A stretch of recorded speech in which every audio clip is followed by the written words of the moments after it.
Et salut à tous, c'est Alex. Aujourd'hui, on se retrouve pour ce tout nouveau TPOT, le premier sur la chaîne. Aujourd'hui, comme vous avez pu le comprendre, on va parler des différentes fins du monde plausibles, mais surtout les plus originales. En tout cas, celles qui pourraient nous paraître plutôt marrantes. Avec la première, on va commencer tout de suite avec du lourd, la fin du soleil. Le soleil est une étoile. Bon, ça, vous le saviez déjà. Mais ce qui est marrant, c'est que il y a 3 grands types d'étoiles. Et lui, en fait, on a de la chance, il se trouve en plein milieu. Il y a les petites, les moyennes et les grandes. C'est une moyenne étoile. Bon, ça c'est une histoire de chaleur. Hein. Si elle serait grande, on mourrait de chaud. Si elle serait petite, on mourrait de froid. En fait, à la mort, une petite étoile, elle se transforme en naine rouge. C'est tranquille. Par contre, les moyennes et les grandes, elles ne se contentent pas de ça. Elles vont faire une explosion qu'on appelle une supernova. C'est plutôt connu. Une supernova, en fait, c'est une explosion, comme vous pouvez le voir là au fond. Elle se produit quand le soleil meurt. Un soleil moyen comme celui-ci, ça dure environ 10 milliards d'années. Il a à peu près la moitié de sa vie, il nous reste 5 milliards. Autant vous dire que c'est loin encore. Par contre, quand il va exploser, ça va faire mal, très mal. En fait, il va se passer dans l'explosion, toutes les particules, il va les envoyer super loin et créer une fumée. Ça, on verra juste après. Et toute cette onde de choc va en fait détruire la planète. Et ça ira tellement vite que le plus incroyable, c'est que comme le soleil est à 8 minutes lumière de nous, environ, on le verra pas. On mourra directement. Alors là, ça dépend. Encore une fois, je suis pas trop sûre. On peut mourir à cause du choc, de l'explosion.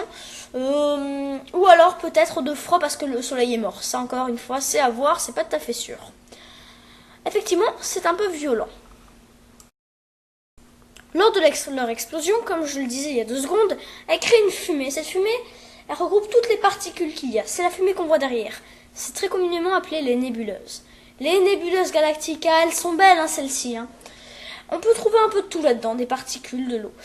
De l'hélium et de l'hydrogène, c'est ce donc quoi est créé les étoiles. Le problème, c'est que si vous voulez voir ça, faut aller loin. Et lors de l'explosion, je pense pas que vous allez survivre. Et même si vous survivrez, je vous dis, vous allez mourir de froid.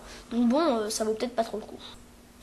Maintenant, je vais essayer de vous parler de quelque chose que vous connaissez sûrement, j'en suis sûre. Les météorites. Ah, les météorites.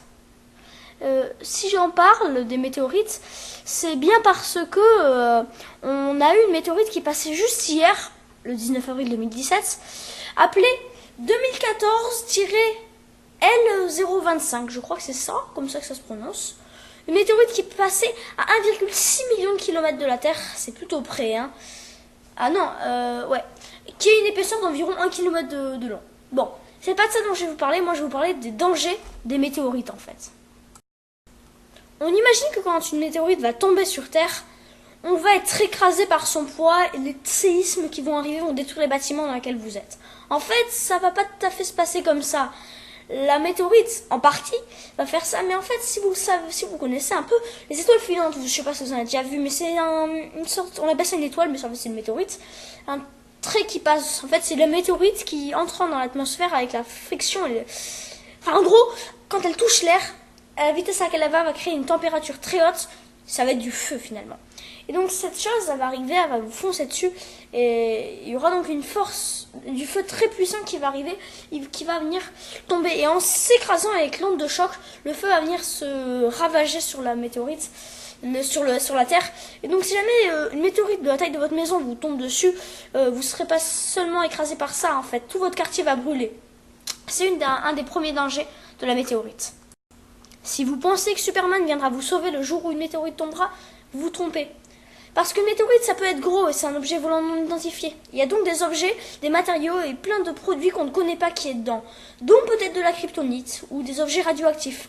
C'est pas beau à voir et votre gars là, il va crever, brûler dans le feu dont je viens de vous parler.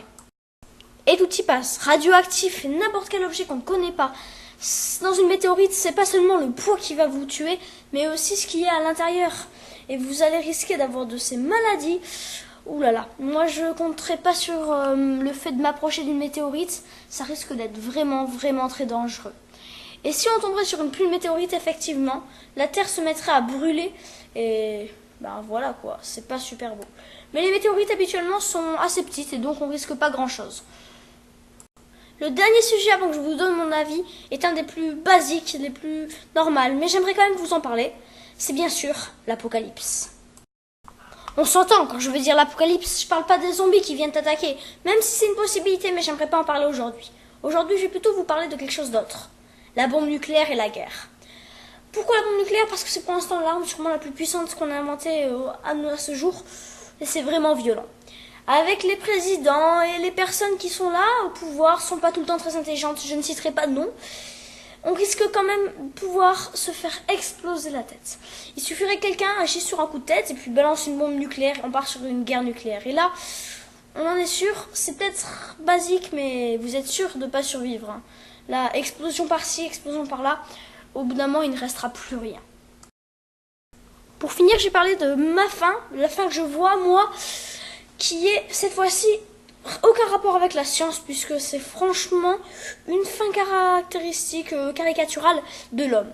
Personnellement, je vois l'homme avare, donc je vois un homme qui vole de l'énergie au soleil jusqu'à sa mort et les riches partant sur une autre planète vivable, laissant les autres mourir, recréant une nouvelle vie sur une autre planète, ainsi de suite jusqu'à tomber sur d'autres aliens qui extermineraient les derniers hommes, qui seraient des riches finalement, puisqu'ils prennent trop le pouvoir. Enfin, c'est mon avis là-dessus.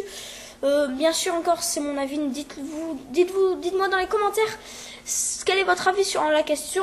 Ça plaira peut-être pas à tout le monde cet avis, mais j'espère que celle-ci, par contre, vous aura plu à tous. Je vais faire pas mal de vidéos comme ça prochainement sur la chaîne. C'est la première, mais j'ai plein d'idées.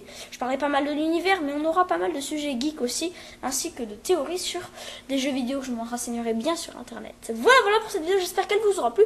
Sur ce, je n'ai plus grand chose à vous dire, mis à part bye, et allez voir ma chaîne principale. Abonnez-vous.